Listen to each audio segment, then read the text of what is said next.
La délocalisation du siège du Parlement de la République démocratique du Congo, installé actuellement au Palais du Peuple, a été préconisée par le président du Sénat, dans son discours, à l'ouverture de la session ordinaire de septembre 2024, lundi à Kinshasa. Il n'est pas normal jusqu'à ce jour que le Parlement de la République ne puisse pas avoir son propre siège. Le Palais du Peuple que nous utilisons jusque-là l'est à titre provisoire.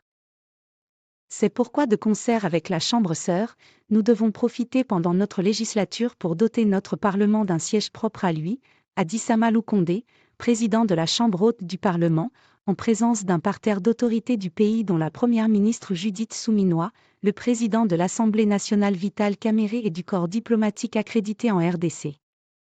Le Palais du Peuple étant une bâtisse construite pendant la Deuxième République, grâce à la coopération chinoise à des fins autres que celles des activités politiques.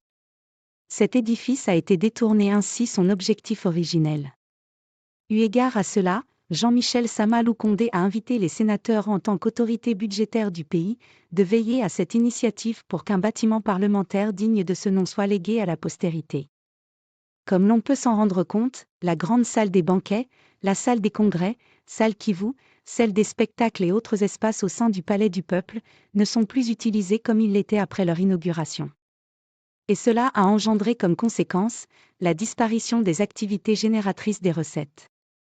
Pour rappel, le Parlement siégeait autrefois au Palais de la Nation, l'actuel espace abritant le cabinet du président de la République. C'est un édifice construit par les Belges de 1956 à 1961. À partir de 1961, le Parlement de l'État congolais s'y installe.